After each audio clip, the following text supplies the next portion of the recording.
আচ্ছা, কখনো কি ভেবে দেখেছেন যে একটা ভাষারও কিন্তু জীবন থাকে? একদম মানুষের মতোই। তারও জন্ম হয়, সে বেড়ে ওঠে, আর সময়ের সাথে সাথে ক্রমাগত নিজেকে বদলে ফেলে। ব্যাপারটা ঠিক যেন একটা বহমান নদীর মতো, তাই না? যে নদী ইতিহাসের হাজারো বাঁক পেরিয়ে আজকের মোহনায় এসে মিলেছে। আজ আমরা ঠিক তেমনই এক নদীর গল্প শুনব, আমাদের নিজেদের, আমাদের প্রাণীর বাংলা ভাষার গল্প। চলুন শুরু করি শুধু একটা শব্দ দিয়ে, মা। ভাবুন তো একবার, এই ছোট্ট একটা শব্দের মধ্যে কি পরিমাণ ভালোবাসা, কি গভীর নিরাপত্তা, আর কি অটুট পরিচয়ের টান লুকিয়ে আছে। এই একটা শব্দই যেন এক একটা মানুষের কাছে আস্ত একটা পৃথিবী।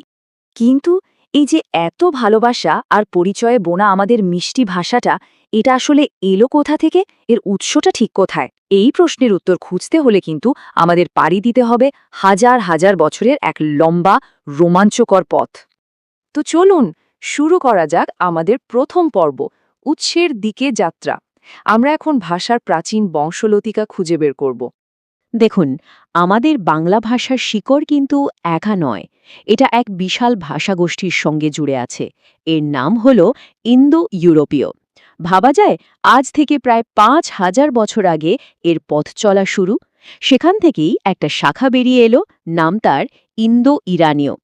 তার আবার একটা প্রশাখা হল ইন্দো আর্য। আর এই ইন্দো আর্য ভাষারই একটা খুব পরিচিত, খুব প্রাচীন রূপ হল সংস্কৃত। এই নামটা তো আমাদের সবারই চেনা, তাই না? এবার আসি দ্বিতীয় পর্বে, সাধারণ মানুষের ভাষায়। চলুন দেখি কিভাবে পণ্ডিতদের শাস্ত্র থেকে ভাষার সাধারণ মানুষের মুখের বুলিতে পরিণত হল। আর ঠিক এখানে ভাষার ইতিহাসে একটা দারুণ বিভাজন তৈরি হয়। একদিকে ছিল সংস্কৃত, মানে যা ভীষণ জটিল, ব্যাকরণের কঠিন সব নিয়মে বাঁধা।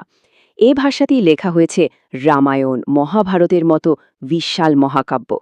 আর ঠিক তার উল্টো দিকে ছিল প্রাকৃত, মানে সাধারণ মানুষের মুখে মুখে সহজ হতে হতে বদলে যাওয়া আঞ্চলিক ভাষাগুলো, যে ভাষায় মানুষ রোজ কথা বলতো, নিজেদের সুখ দুঃখের গল্প করত। তো এই যে এতগুলো প্রাকৃত ভাষা ছিল, তার মধ্যে একটা বিশেষ ভাষা হল মাগধী প্রাকৃত। এটা ভারতীয় উপমহাদেশের পূর্বাঞ্চলে বলা হতো, আর এটাই হলো সেই আসল বীজ, সেই মূল, যেখান থেকে সরাসরি আমাদের বাংলা ভাষার জন্ম। মানে একদম সহজ করে বললে, মাগধী প্রাকৃতি হলো আমাদের বাংলা ভাষার ঠিক আগের প্রজন্ম, তার পূর্বপুরুষ। তাহলে এবার আমরা চলে এসেছি আমাদের তৃতীয় পর্বে, এক নতুন ভাষার জন্ম। দেখব তার নতুন পরিচয়ের প্রথম লিখিত প্রমাণ। আচ্ছা, গল্পটা এখানেই শেষ নয়। এই মাগধী প্রাকৃত কিন্তু স্থির থাকল না। মানুষের মুখে মুখে এটা আরও সহজ হতে থাকল। শব্দের উচ্চারণ, তার গঠন, সবকিছু বদলে গিয়ে জন্ম নিল আরেকটা নতুন স্তর। এর নাম দেওয়া হলো অপভ্রংশ। শব্দটার মানে অনেকটা বিকৃত বা পথ থেকে সরে যাওয়া। আসলে এই অপভ্রংশই ছিল সেই সময়ের প্রাকৃত আর আজকের আধুনিক ভাষাগুলোর ঠিক মাঝখানের একটা সেতু। আর এই সেতু পেরিয়েই ধীরে ধীরে সময়ের সাথে সাথে জন্ম নিল এক সম্পূর্ণ নতুন, স্বতন্ত্র ভাষা, আমাদের বাংলা। কিন্তু মুখে বললেই তো হলো না, প্রমাণ কোথায়?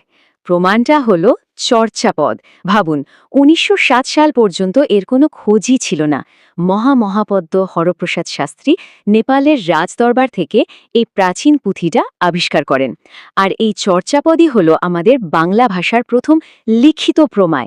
বলতে পারেন আমাদের ভাষার বার্থ সার্টিফিকেট। এখানেই আমরা প্রথমবার বাংলার সেই আদিম রূপটা দেখতে পাই। এবার আমাদের চতুর্থ পর্ব, ইতিহাসের ছোঁয়া। এই পর্বে আমরা দেখব কিভাবে ইতিহাসের নানা স্রোত, নানা উপনদী এসে আমাদের ভাষার মূল নদীতে মিশেছে। দেখুন, ভাষাবিদরা বাংলার এই দীর্ঘ যাত্রাকে মূলত ৩টে ভাগে ভাগ করেছেন। প্রথমটা হলো প্রাচীন যুগ, মানে চর্যাপদের সময়টা। এরপর এলো মধ্যযুগ। এই সময়ে ইসলামিক শাসনের প্রভাবে বাংলা ভাষায় প্রচুর ফার্সি আর আরবি শব্দ ঢুকতে শুরু করে। তবে মজার ব্যাপার হলো, এই যুগের ঠিক শুরুতে, মানে ১২০০ থেকে ১৩৫০ সাল পর্যন্ত প্রায় ১৫০ বছর বাংলা সাহিত্যের কোনো নিদর্শনই পাওয়া যায় না।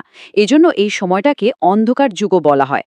আর সবশেষে এলো আধুনিক যুগ, যা শুরু হলো ১৮০০ সাল থেকে ইউরোপীয়দের হাত ধরে। আর এই যে এত লম্বা পথ চলা, এই পথে বাংলা কিন্তু একা চলেনি, সে আপন করে নিয়েছে অনেক বিদেশি শব্দ। যেমন ধরুন, রাজদরবারের ভাষা ছিল ফার্সি, সেখান থেকে আমরা পেয়েছি আয়না, দরজার মতো শব্দ। আরবি থেকে এসেছে আদালত। আবার পর্তুগিজরা আমাদের দিয়ে গেছে আনারস বা চাবির মতো নিত্য ব্যবহারের শব্দ। ভাবা যায়? এভাবে কিন্তু তুর্কি, ফরাসি আর শেষে ইংরেজি শব্দ এসে আমাদের বাংলার শব্দভাণ্ডারকে অনেক বড় আর সমৃদ্ধ করে তুলেছে। এরপর ইতিহাসের পাতায় এমন একটা সাল এলো যা শুধু একটা সংখ্যা নয়, এটা একটা জাতির আত্মপরিচয় সংগ্রামের প্রতীক হয়ে উঠল। ১৯৫২। এই বছরেই পূর্ব বাংলার মানুষ তাদের মাতৃভাষার জন্য নিজেদের জীবন দিয়ে দিল।